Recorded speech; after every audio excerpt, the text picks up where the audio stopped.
what exactly is tapering for anyone who doesn't know? So taper is basically the time that you take. It can be anywhere from a couple days to potentially 2 to 3 weeks.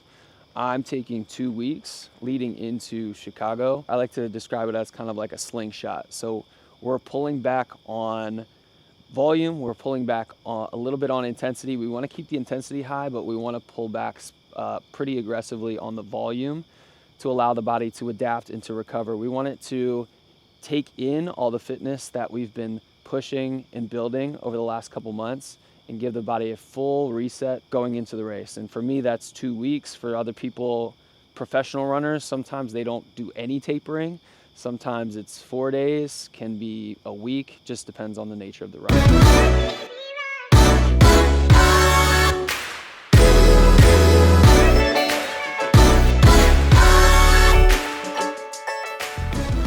What's going on, guys? Happy Wednesday, good morning. We are out here back on Little Sugar Creek Greenway and we are heading into taper. So I have 3 or 4, I want to call them speed snacks left is kind of how we'll describe them. So they're not full on speed sessions or full on long runs with paces, but little snacks to keep the body fresh, keep the mind fresh. Just basically we're keeping the rust off is the goal through this. Today we have 800 repeats, and instead of actually going to the track, I just wanted to do something different. So we're back on the Greenway and I'm basically gonna do half-mile pickups, which is the same thing as 800s. Workout today is super straightforward. So it's a 1.5 mile warm-up, 8 repeats at threshold pace for me, which is 5:48 to 5:53. And then 80 to 90 seconds standing rest. So I am going to just walk those periods. Nothing about today is supposed to gas me out. This is just to keep the wheel spinning. We've kind of gained as much fitness as we're gonna gain during this time. So these workouts, speed snacks, are to maintain fitness as we move forward into the actual race day. And what, like, percentage-wise, how much should you cut down? Like if you're going 40 miles a week or 50 miles a week? Again, it varies runner to runner. I typically will cut back from volume from my peak week to maybe 60% of what we had for peak week on that first week of taper, and even closer to like 40% or even 20 to 30% on that second week of taper leading into the race. Obviously the marathon, you're gonna run 26.2, so you're gonna have a good amount of miles there. But leading into that, I'm running anywhere from like 10 to 15 miles that week prior to where typically I'd be running anywhere from like 30 to 40 prior to my long run for the weekend. In the handheld today, I'll be rocking with this. I have switched up what I got in the handheld. So lately I've been going 50-50 on this. This is half Tailwind, half G1M Sport Plus. I want a little bit of the kick of the caffeine, but I don't want 150 milligrams because I've already taken caffeine before we've even got out here this morning. I sip it on the way as well. So this is what I'm going to be rocking with today. And this is also what I'm going to be rocking with on race day, is this 50-50 split on both my water bottles. Typically on the race, I'll have my belt on me. I have 2 of these, so one's gonna stay on me on the back and one's gonna be obviously handheld. And then about halfway to like 15, 16 miles in the race, that first one's going to be empty. I'll finish that one off and then I'll make the switch into the other one. And that's how I personally like to avoid water stations during the race, because they can just get clogged up, jammed up, take a lot of time off your potential finish time. So I like to avoid them at all costs if necessary. If that second bottle runs out at the later stages of the race, 22, 23, 24, that's okay. I'll stop at a water station, grab a quick drink, but hopefully just keep the momentum going into the finish. So a couple of people asked how we got the shots last week in that video. It's a high boy. A high boy. It currently has 2 flat tires. The brakes don't work, and the light flickers on and off randomly, sporadically. But she gets the job done. That she does. If you saw the shots last week, you know that's true.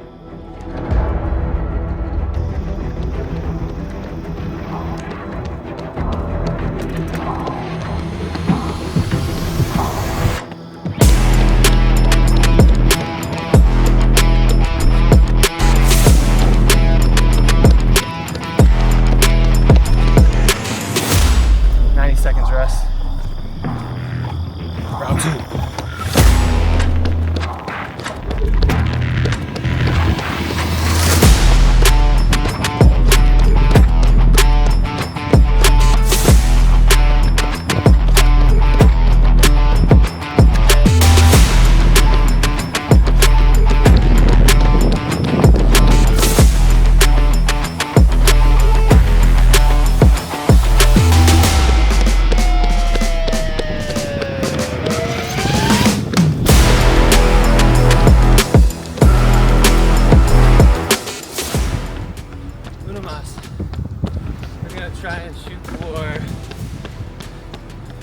going 540 on this one. Let's see what we get.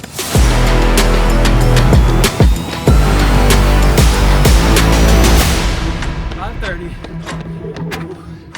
Last one, best one. 8 miles, done and dusted.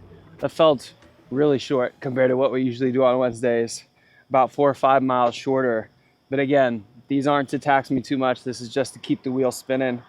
8 miles, 7:18 average pace. Feeling good. Legs were a little bit heavy, a little bit tired today. I'm going to PT later today to see Caroline, so we'll get that in. I like to do PT even if nothing's wrong. Continue to see her every week, especially those last like 4 to 5 weeks leading into the race, just to do maintenance work, make sure everything's functioning like it should, get a little bit of dry needling if I need to, but keep everything right and keep it tight. And moving into race week next week. So I got to rest up the legs, but we're in a really good spot.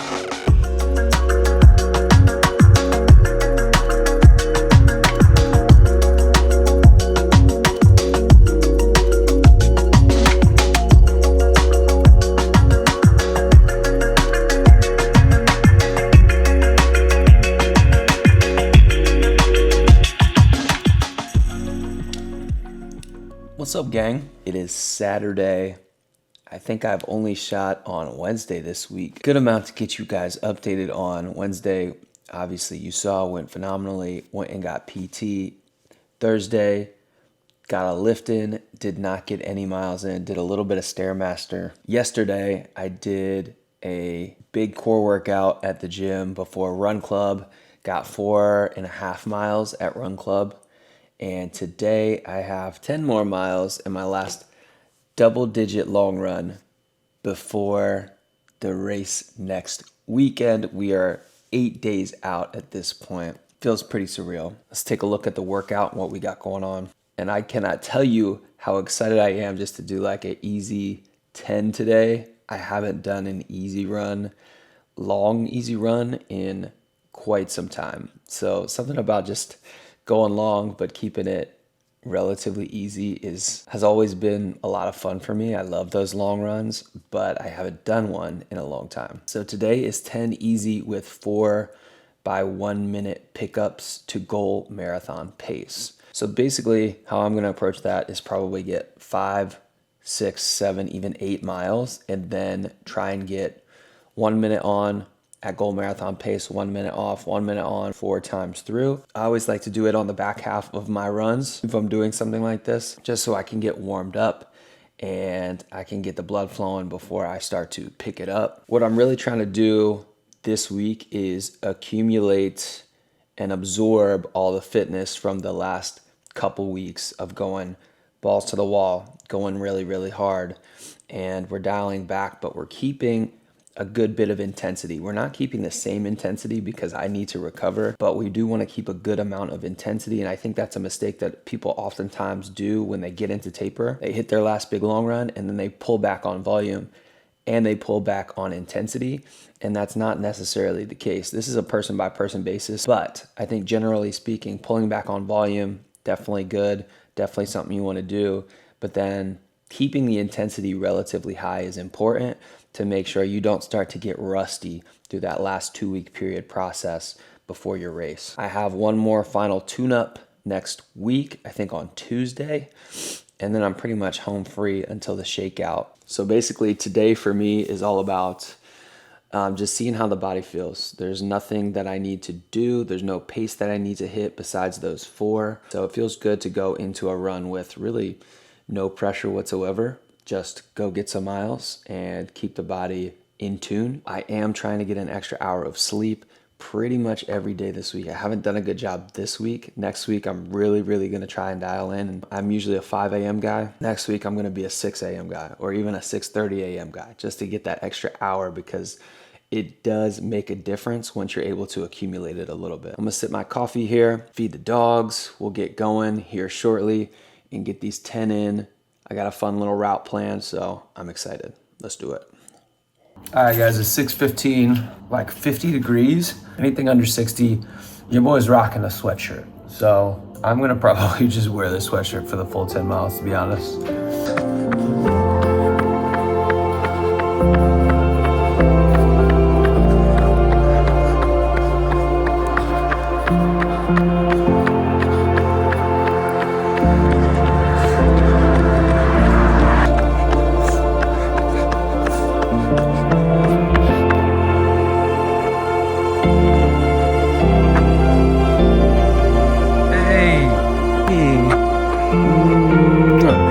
your morning?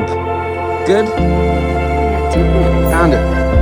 Oh. And just like that, baby, Chicago prep is basically over. Last 10 miler in the books. We are done with double digits until the race. And I was getting a little emotional during this last run, especially when I got home and my baby and my wife greeted me, is just how much time and effort and commitment this prep has taken, especially with me being a father. This is the first time doing a marathon prep as a dad, and holy shit, does it hit different. The time away is that much more valuable and important, so you have to maximize the time across the board. Like, I still want to be present for my son, and there was a lot of times where my wife had to pick up the slack because I was training in the morning or I was training late into the evening or things like that, where she had to solo parent. And I have to just give a huge shout out to her for being an amazing life partner through this entire marathon prep, but this entire process, and literally in general, because I am not the easiest person to be married to, because I have a lot of time commitments as far as like training, as far as the way my business operates and works, and how I need to be there for my clients and things of that nature. So huge, massive shout out to her for being wifey of the year, decade, century. She's amazing, and I wouldn't have been able to bring any of this to life without her taking care of Everest and just stepping up when she needed to. She's amazing. So yeah, I was getting a little emotional for this last long run. This prep means a lot to me. I hope that you guys have been able to learn a lot through this ride, but also get to know me more and get to know more about my core values, my life philosophies, the way I train, the way I approach life, the way I work with my clients, all the things, because ultimately that's what these videos are for, to document, to share, to educate a little bit here and there, but also just to relate. Because I know there's a bunch of you out there like me who are going through life be lifing, and you have to just figure out how to approach training and how to approach these goals and ambitions that you want. Training is a complement to all of it, right? Training oftentimes doesn't come first. Family comes first, God comes first, faith comes first, friends come first. Depends. Oftentimes training does come before the friends. Social life is definitely a small part of the pie. I'm rambling, but all this has come together to just be a very meaningful build for me, and I'm just grateful for the pieces that I have in my life to be able to allow me to do this for a living. Like, yes, I train people for a living. That's my day job, but also I make content and I share my journey, and I dedicate a lot of time to making these videos and to sharing my side of the story with you guys. So hopefully to inspire, to educate, and to share a little bit of that along the way. So thank you guys. Again, this is not the end of the video. I'm gonna basically make this one into a full taper video. So it's gonna be the full kind of 2 weeks, and then I'll do the Chicago trip separately in its own video. So I'm gonna record my last tune-up run on Tuesday, I think, and keep you guys updated on anything in between now and then. But it's been a hell of a journey so far. I appreciate you guys for coming along, everybody who's watched, liked, subscribed. It means the world to me as I try to grow this YouTube channel and try to reach more of you guys. Ultimately, that's the goal. So, dude, I swear being a dad has made me 10 times more emotional than I ever was. Like, I've never cried in the last 10 years. Maybe like my dog died, I cried maybe like 2 other times randomly. In the last 10 months since having a kid, I've cried like 6 times. I'm just an emotional guy these days, and that's okay. That's okay. Anyway, I'll keep you guys updated. I'm gonna head to the Whitewater Center here shortly because one of my clients is running a 50K today. So we're gonna go support her, show her some love, and I will see you guys soon. Probably on that last training run on Tuesday.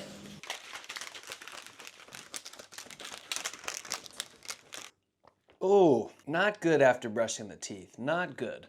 What's going on, guys? It's been a minute since I've actually pulled the camera out. So it is Tuesday of taper week 2, okay? So I last talked to you guys on Saturday after my long run.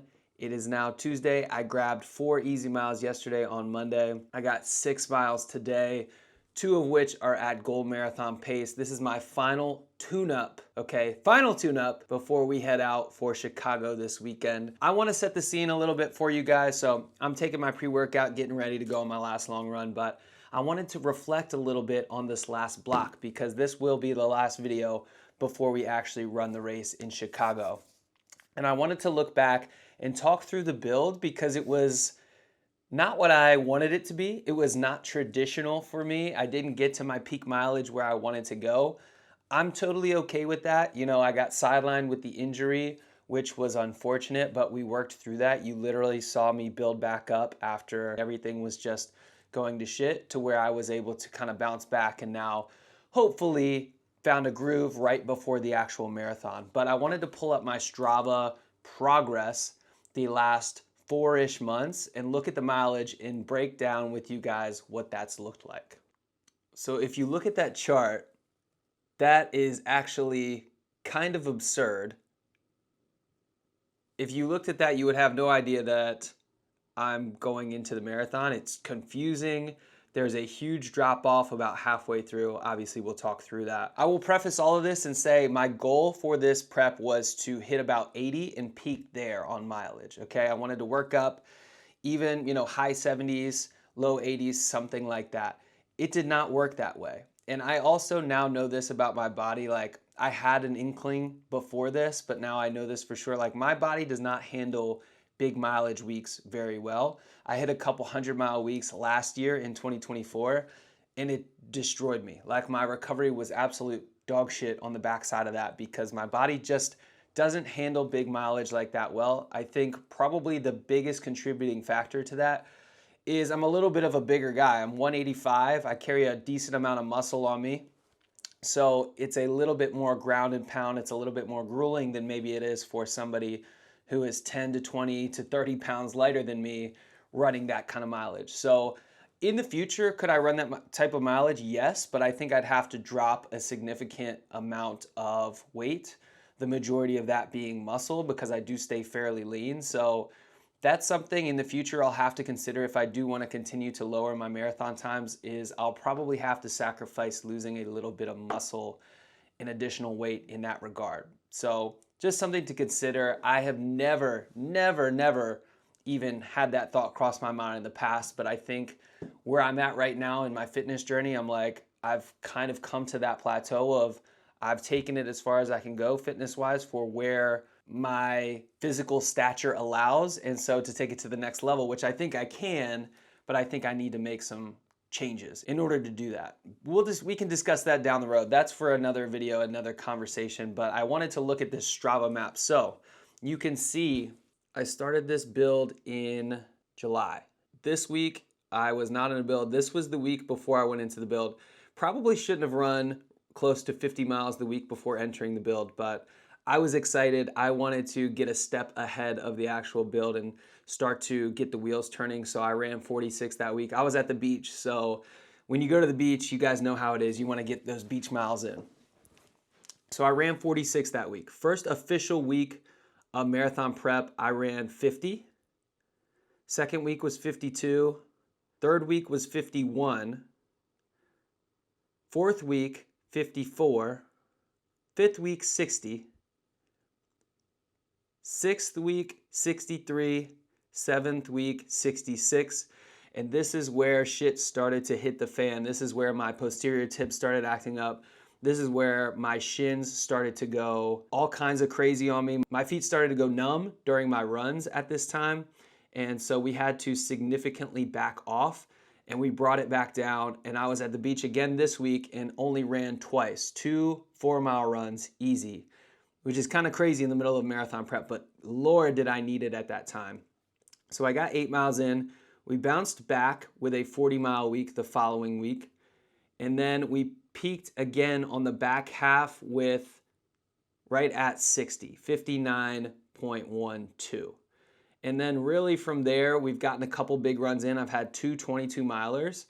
And I changed my emphasis from big mileage weeks on the backside to just big efforts on the weekends. So I got 2 22-milers in because of that. It was really important to me to still get the volume on the big runs, but not necessarily just collect the junk miles throughout the week. So that's kind of how I was thinking about that. The following week, we got 47. Right after that, 50, touched 50 again. And really since then, we've just started to taper and go down. So we got 33 the following week, 30 last week, and now we're sitting here at, I got 4.81 yesterday, so it's gonna be a little bit more by the end of the week. And again, that was not the plan, but you have to adapt as you go. Obviously not an ideal situation, but I'm happy how everything worked out. I learned a lot through this prep about myself and about how I will coach future athletes, because not everybody does well with high mileage weeks. In fact, I think few people do well with high mileage weeks unless you are kind of taking that next step to become right below an elite level runner in that like 240, low 240, even high 230s marathon time. That's where you need to start maybe increasing the volume to like 80-mile weeks, things like that. But not for everybody. I think you could still run a sub 240 marathon doing 60 miles a week with the right intentional style training. That's just me. All to say, nothing has gone to plan, but that's okay because we adapt, we overcome, we make it work. So the final tune-up, we have 2 warm-up miles, 2 at goal marathon pace, right around that 6:15. We have a half-mile recovery, and then we're gonna do 2 repeats above marathon pace at 5:35 for 2 minutes, 2 minutes easy, 5:35 for 2 minutes, 2 minutes easy, into a 1-mile cool down. What I really like to do on these last couple runs before the marathon is just visualize. Use the power of visualization, see myself hitting my marks on the race, see myself progressing how I want to, using the strategy that my coach and I have put together throughout the race, and then ultimately, obviously, crossing the finish line at my goal marathon time. And just to be clear, my goal marathon time for this race is simply to PR. My current PR is 2:44:39 or 38, one of those. I want to beat that. That is all I want to do. Sunday is going to be my birthday, so I'm going to be excited. I'm going to be shooting for a birthday PR, but if I can get anything sub 2:44:39, your boy is going to be happy. Let's go get these miles. I'm out here getting my warm-up in for my run. And you guys have been watching this channel long enough to know I don't do fast paces in the daytime. It's always like first thing in the morning when it's dark outside. So I'm like, this feels weird. It feels weird that I'm about to go fast when it's light outside. I know that's weird to say.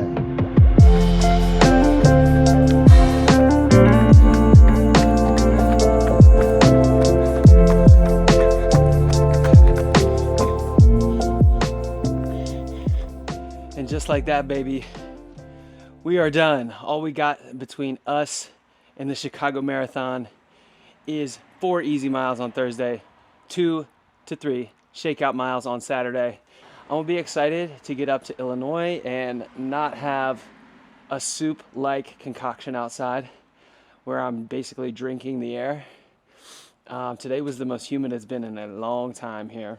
Humidity is the worst thing right now, so I'm gonna be excited to run a long run with no humidity. It's gonna be incredible. Hopefully the weather will be on our side on Sunday. It's always hit or miss, especially with Chicago. It's looking like it's gonna be 50s right now, which is perfect. PR weather, baby, so. And I just wanted to say thank you guys for sticking around for, this is 20 episodes deep. That's crazy. This marathon prep was 4 months, 20 episodes, a lot of pain, a lot of trial, a lot of error.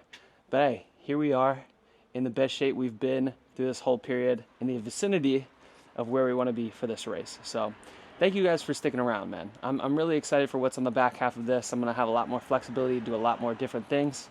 But in the meantime, good luck to you guys running Chicago. One more video to come in this series. You guys will see the race, and we'll have some fun this weekend. Thank you guys for sticking around. If you haven't subscribed for any reason whatsoever, 1, what are you doing? 2, click that subscribe button. I appreciate you guys, and I will see you in the next one. Peace.